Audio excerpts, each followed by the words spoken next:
My book, Achieving a Sustainable Competitive Advantage, was published by Amazon.com in 2013. The book describes and explains strategic alignment, which is a business planning and management system created to help companies achieve a sustainable competitive advantage and extend the life of the company. The book was a result of my observation while I was in the telecommunications industry of Western Union, once a very powerful and important company, in the decline stage of its life and declining quarter over quarter while the demand for data transmission services in this country was going through the roof.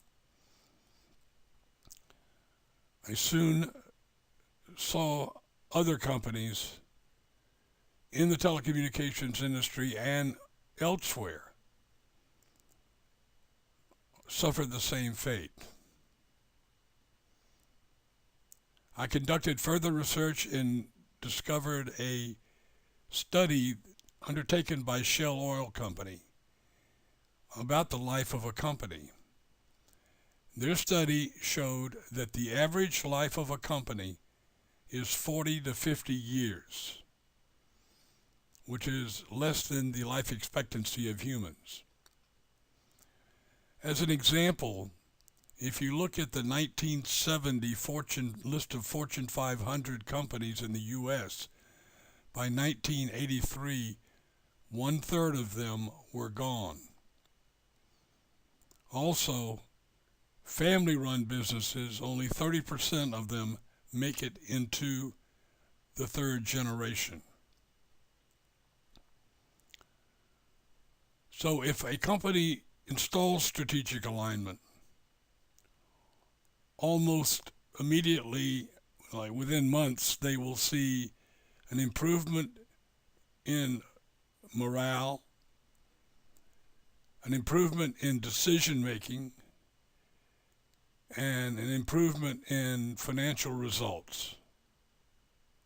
But if they stick with it and diligently follow strategic alignment, then in 3 or 4 years, they will can attain a sustainable competitive advantage, which was referred to by Chairman Sam Palmisano of IBM as the holy grail of strategic thinking. And not only will they reach sustainable competitive advantage, but it will significantly extend the life of the company and fend off the maturity and decline stages of a company's life.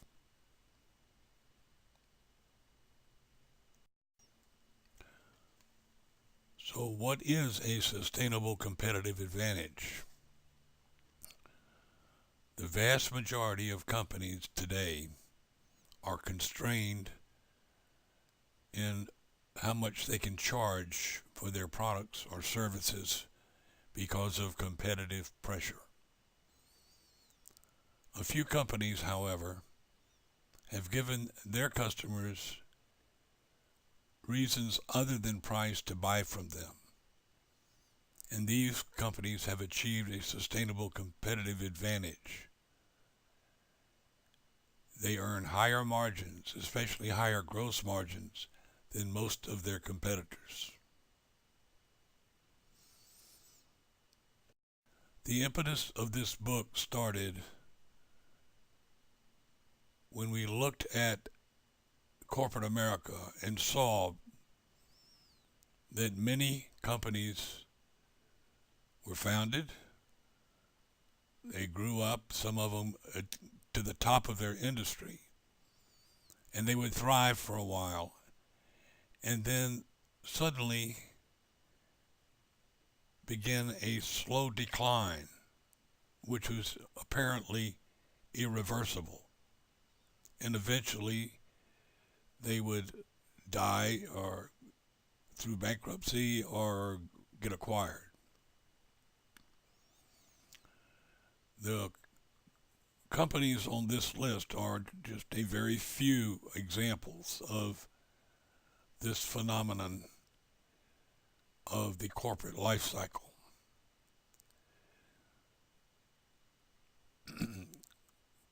the fact that companies are born, grow, live, and then eventually die is the common rule in corporate America. The corporate wayside is strewn with the corpses and bodies of companies who failed.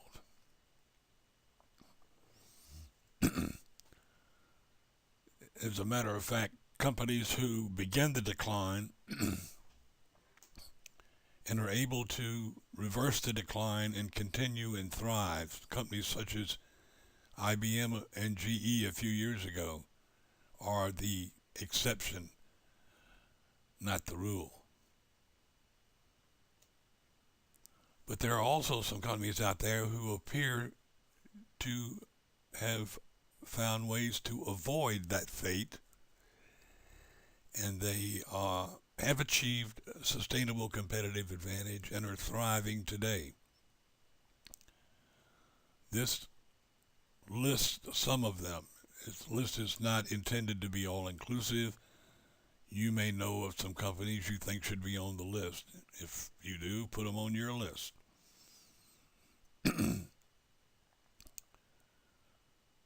I studied these companies to find out what it is that they do that the companies who failed did not do that allow them to continue to thrive and avoid the decline.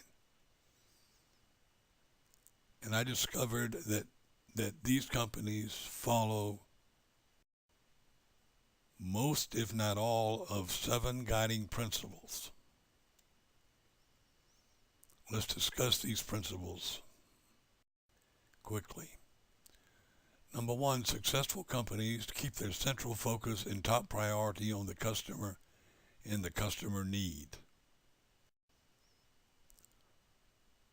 They identify and select their customers. They do not try to be all things to all people. They differentiate how they serve the recognized need of the selected and identified customer. They develop and promulgate prioritized values.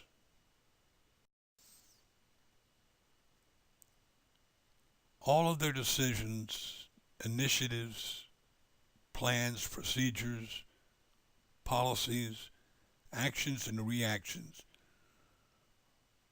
are in alignment with the central focus and the company mission. The leadership preaches the mission throughout the company with a religious-like zeal and commitment. And every employee, including the CEO, subordinates his or her needs to the needs of the company. One of the goals of the book was to take what has been an art practiced by people such as Steve Jobs, Fred Smith of FedEx, Jim Senegal of Costco, and Jim Casey of UPS, and turn it into a science that anybody could follow. And we developed strategic alignment, which was designed to help companies achieve a sustainable competitive advantage and follow the 7 guiding principles. Strategic alignment begins with the customer need and ends with the customer reward. In between the need and the reward, there are 7 directives that the company can follow in both their planning and their management that will lead to achieving a sustainable competitive advantage. So let's discuss strategic alignment in more detail. The purpose of a company is to serve a recognized customer need.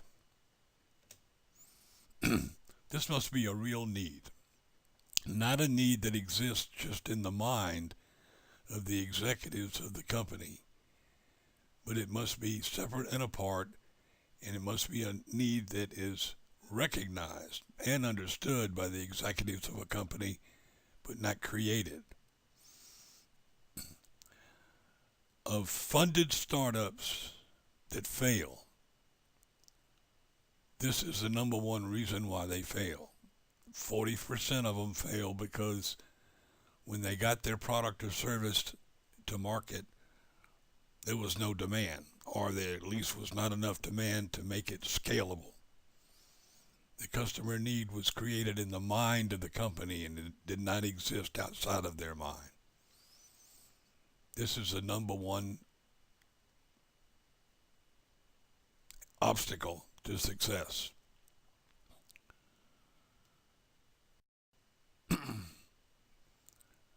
So the purpose of a company, which is directive number one, is to serve a recognized need. Making money is not the primary purpose of the company. Pursuing a technology or beating the competition are not the primary purpose of the company. The primary purpose of the company is and must be to fulfill the needs of the customer. The central focus and urgency must always be on the customer and his or her need. Now, don't get me wrong, I understand and agree that financial strength is important to a company if it is to survive, thrive, and grow. But making a profit is the result of doing business. It's a metric, it's a measure of how well the company is performing. But it is not the purpose of doing business. The purpose of the company is and must be to fulfill the needs of the customer.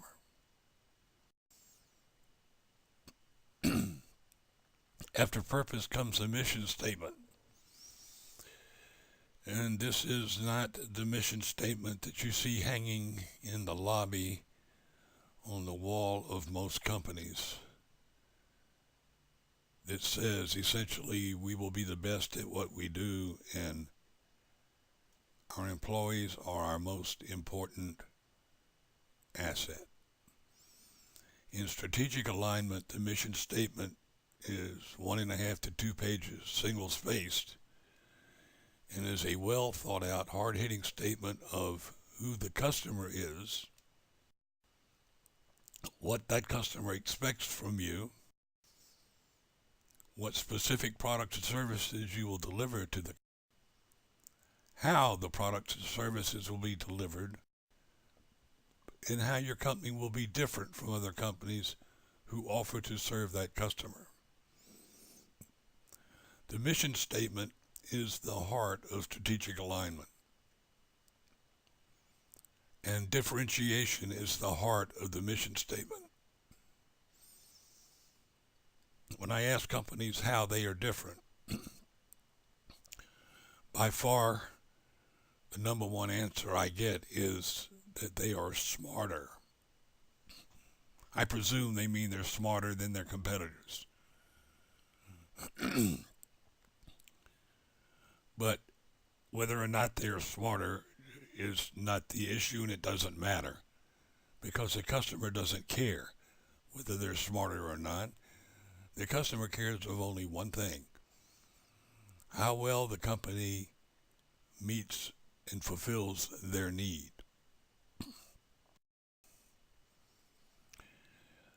In order for a company to truly differentiate itself, it must know and understand its customers on a continuous basis.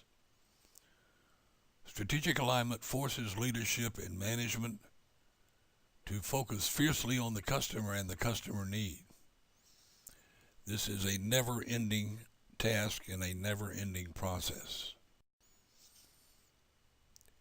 Every year, Business Week magazine, in one of their issues, they named the Business Week 50, which is that year's winners of the best corporate performers in publicly traded companies in the U.S. among different categories. In discussing the 50, Business Week said, what distinguishes many of these organizations is a deep understanding of customers, a competitive advantage that has enabled them to sell more goods and services than their rivals. Strategic alignment also forces leadership and management, after studying and understanding the customer and the customer need, to ensure that all the elements in the company are aligned with the customer need and serving that need in ways that provide a true, valuable difference to the customer. And then they continuously educate all employees about the mission and their part in meeting that need.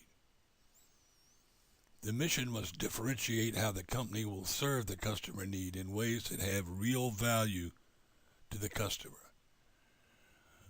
As I said, differentiation is the heart of the mission statement. And the difference must have true value to the customer.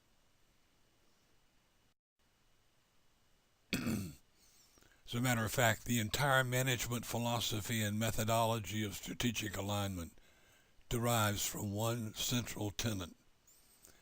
If a company is to maximize its performance in a sustainable manner, it must truly differentiate itself from its competitors in the eyes of its customers.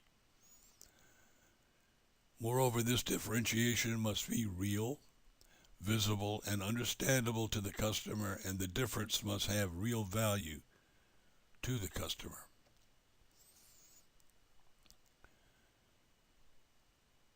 If you don't give the customer a reason other than price to buy from you, then the customer will make their buying decision based on price. And you don't want to be there. And if your customer is buying from you because of price, you will never achieve a sustainable competitive advantage. Priorities and company values and principles are central part of strategic alignment, and these are defined in the mission statement. These values and principles must be well thought out and must truly reflect the view of the company's executive management towards their constituencies, which is the business, the customer, the employees, the suppliers, the owners, and the community where they operate. The mission should also include the following four concepts in the statement of values. We will not make commitments to our customers, our employees, or our owners that we cannot keep, and we will keep the commitments we make. We value, respect, and trust our customers, employees, and owners, and we will strive every day to earn and deserve their respect and trust. We treat our customers, our owners, and each other honestly and truthfully, and we obey the law. After the mission comes the vision. What future you will create for your customer. The vision can include the broadening of your product lines or services, the broadening of your customer base, and the broadening of your geographical reach, growth. Wanting to do these things is easy, but knowing when to do them is the tricky part. Companies such as Compaq Computer, before they were acquired by Hewlett-Packard, did a very good job with managing their mission, their vision, and their growth, broadening particularly of their products. Other companies such as Boston Chicken didn't do such a good job. After vision comes a strategy. How you will fulfill the mission and vision. Now we are starting to get more detailed in our planning. The strategy is a detailed plan of how the company will execute the mission and make the vision happen. The strategy defines who will do what, by when, and with what resources to realize the mission and vision. And in order to do that, we have to have a budget. And strategic alignment, the budget is a statement of the strategy just in financial terms.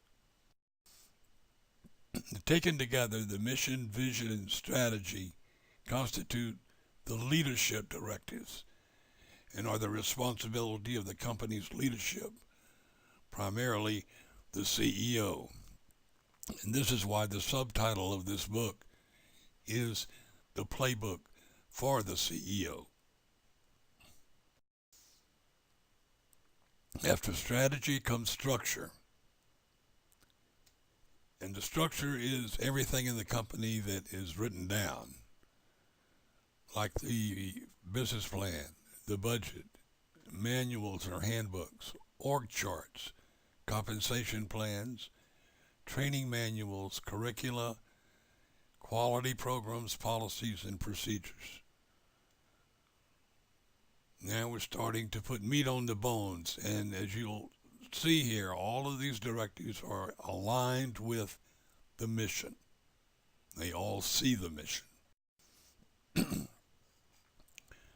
After structure comes systems. These are the people, the processes, and the technology that come together to support the mission and the vision. Systems is where the rubber meets the road and where most of the time, energy, and money of the company are invested. If you're a manufacturer, your systems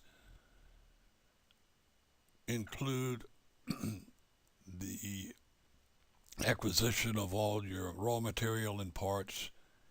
You're bringing them to the factory floor, the assembly of them into products, and the moving of those products into inventory. And it is important that not only should systems be vertically aligned with the mission the way all the other directives are, systems must also be horizontally aligned and balanced.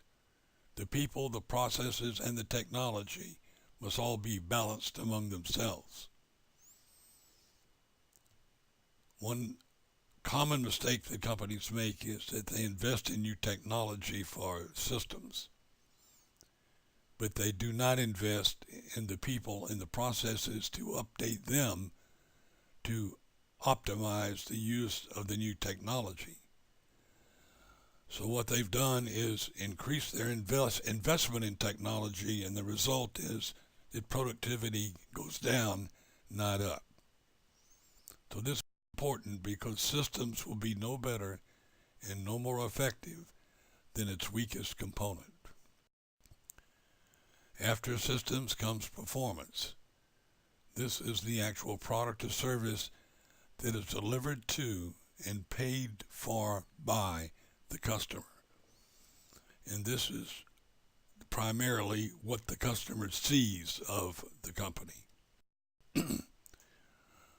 So the aligned company, the leadership directives, which are mission, vision, and strategy, create values and priorities that guide managers and employees in day-to-day decisions, allowing managers to remove obstacles between the mission and the employees so that employees can meet or exceed the customer's expectations, such that the customer's highest expectations are realized and the company is rewarded with loyalty and high margins. And that, in a nutshell, is strategic alignment and how you get to a sustainable competitive advantage. Under strategic alignment, leadership and management have different responsibilities. The leadership consists of the CEO and all of the top managers in the various departments. The chiefs, if you will, such as the chief marketing officer, the chief financial officer, the chief technical officer. And it is the job of leadership to recognize and understand the customer need on a continuous basis. In order to do that, they have to get out of the office, out of the conference room, and into the field and talk to the customer and find out what makes that customer's boat float. And as they understand better the customer need, they need to tweak the mission so that they can fulfill that need in a way that differentiates the company in the eyes of the customer. And then they must preach the mission and the customer need constantly to all employees. Those are the primary responsibilities of leadership, and they cannot be given to others to do. The leadership must do them. Whereas management ensures that the structure and the systems are balanced among themselves and in alignment with all higher directives, especially in strategic alignment, the mission. And management identifies and removes the obstacles that stand in the way of the employees fulfilling the mission and meeting the customer need as closely as possible. All of the directives align with and support the mission. Any activity that does not support the mission is eliminated, and everything begins and ends with the customer. A company cannot become perfectly aligned. The company is always either moving towards or away from alignment. And in the book, we explain 4 metrics that the company can use to measure how it is doing, how aligned it is, and whether it's currently moving towards or away from alignment. Different companies are driven by different forces. Mission-based companies who align the elements of the organization are customer-driven, and these are the companies who continually rank at the top of their industry. In summary, aligned companies are mission-based. They know what they are and what they want to become. They keep focused. They place the customer first. They trust their employees. They communicate with their employees over and over again. And when they feel that the employees have finally gotten it, that they understand strategic alignment, they know who the customer is and what that customer's need is and how the company fulfills that need, then and only then they empower their employees to serve that customer need. Companies who do these things outperform companies who don't. Thank you for spending time on this presentation. My contact information is on this slide. I welcome contact from any and all of you, particularly any of you who feel like you might want to install strategic alignment in your company and feel that I may be of help.